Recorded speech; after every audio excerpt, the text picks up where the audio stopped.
আপনি কি রাজছত্র বা ক্ষমতার উচ্চাসনে বসতে চান? তবে মনে রাখবেন, সেই ছায়ায় নিচে বসার আগে আপনাকে তপ্ত রোদে পুড়ে খাক হওয়ার সাহস থাকতে হবে। কারণ যারা লড়াইয়ের ময়দানে ঘাম ঝরাতে ভয় পায়, তারা বড় জয়ের ভার বইতে কিন্তু পারে না।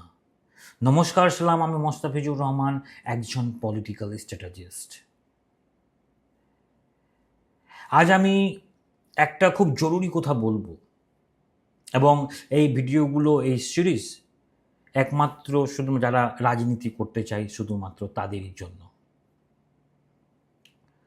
রাজনীতিতে আমরা সবাই বড় পদ বা ক্ষমতা চাই, কিন্তু একটা কথা মনে রাখবেন, যারা রোদে পুড়তে ভয় পায় তারা রাজছত্র ধরার যোগ্যতা রাখে না।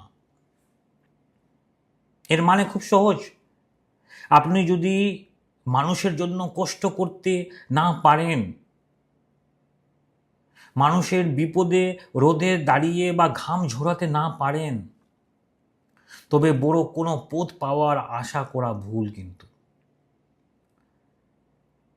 ক্ষমতার ছায়া কেবল তারাই পায় যারা লড়াইয়ের তপ্ত রোদ সহ্য করতে জানে। এটা কিন্তু সত্যি, এটা প্র্যাকটিক্যাল। আমি আপনাকে দুটো উদাহরণের মাধ্যমে এটা বোঝানোর চেষ্টা করব, যাতে আপনি এই সমস্ত জিনিস বুঝতে পারেন, যাতে আপনি প্র্যাকটিক্যাল কিছু নলেজ নিতে চান, নলেজটা পান। আমাদের দেশের লৌহ মানব সবাই জানেন, সর্দার বল্লভভাই প্যাটেল। তিনি তিনি কি সরাসরি দিল্লির বড় চেয়ারে বসেছিলেন? না, তিনি গুজরাটের গ্রামে গ্রামে সাধারণ মানুষের সাথে ধুলো বাড়িতে আর কড়া রোদে কিন্তু ঘুরেছেন। মানুষের অধিকারের জন্য লড়াই করতে গিয়ে তিনি নিজের ঘাম ঝরিয়েছেন। সেই তপ্ত রোদে লড়াই করতে তিনি সাধারণ মানুষের থেকে সর্দার উপাধি কিন্তু তিনি পেয়েছিলেন। সুতরাং সাধারণ মানুষের মানুষ হওয়া যেমন ব্যাপার নেই, আপনি মানুষের কাজ করলে মানুষ আপনাকে বিভিন্ন স্তরে নিয়ে যাবে। তাই সর্দার বল্লভভাই প্যাটেলকে সর্দার উপাধি মানুষরাই দিয়েছিলেন। আজ ভারতে যে ঐক্যবদ্ধ রাষ্ট্র হিসাবে দাঁড়িয়ে আছে, তার ভিত্তি তৈরি হয়েছিল সর্দার প্যাটেলের সেই কষ্টের দিনগুলোতে। আমি একটা আরো উদাহরণ দিতে চাই আব্রাহাম লিঙ্কনের ব্যাপারে। আমেরিকার সব থেকে বড় নেতা আব্রাহাম লিঙ্কন, তিনি কিন্তু রাজপ্রাসাদে জন্মাননি। চরম অভাবের মধ্যে বড় হয়েছিলেন তিনি। রোদে পুড়ে আপনার খেতে কাজ করেছেন। সেই সময় মাইলের পর মাইল হেঁটে গিয়ে পড়াশোনা করেছেন। একের পর এক নির্বাচনে হেরেও তিনি কিন্তু আপনার দমে যাননি, তিনি থেমে যাননি। তিনি অনেকগুলো নির্বাচন তিনি হেরেছিলেন। সুতরাং এই যে রোদে পুড়ে নিজেকে তৈরি করা, এটা তাকে আমেরিকার শ্রেষ্ঠ প্রেসিডেন্ট বানিয়েছিল। তিনি প্রমাণ করেছিলেন যে কষ্ট ছাড়া শ্রেষ্ঠ হওয়া যায় না। আমি একজন পলিটিক্যাল স্ট্র্যাটেজিস্ট হিসাবে আমি নবীন নেতাদের বলি, যারা রাজনীতি করতে চান, কেবল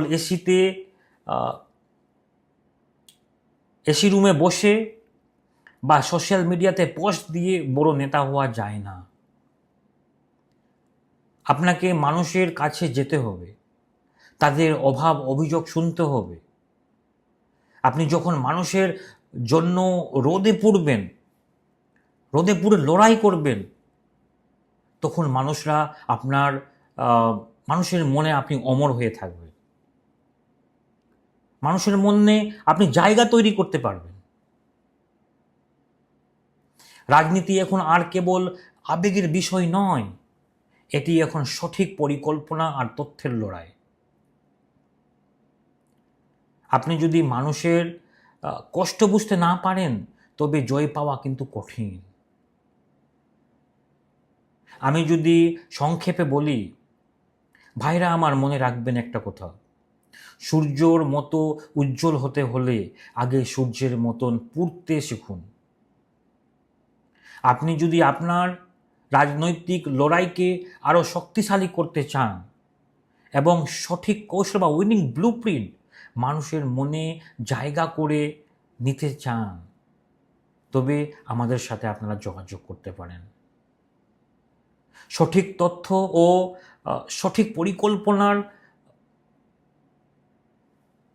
পরিকল্পনার মাধ্যমে আপনি যদি রাজনীতি যে রাস্তা আপনি যদি এগোতে চান, আপনি যে নিচে ফোন নাম্বার দেখতে পাচ্ছেন, আমাদের সঙ্গে ডাইরেক্ট 1-to-1 আপনি কমিউনিকেশন করতে পারেন। আপনার রাজনৈতিক কিভাবে স্টেপ বাই স্টেপ আপনি এগোবেন, যাবতীয় ব্লুপ্রিন্ট আমরা আপনাদেরকে দেব।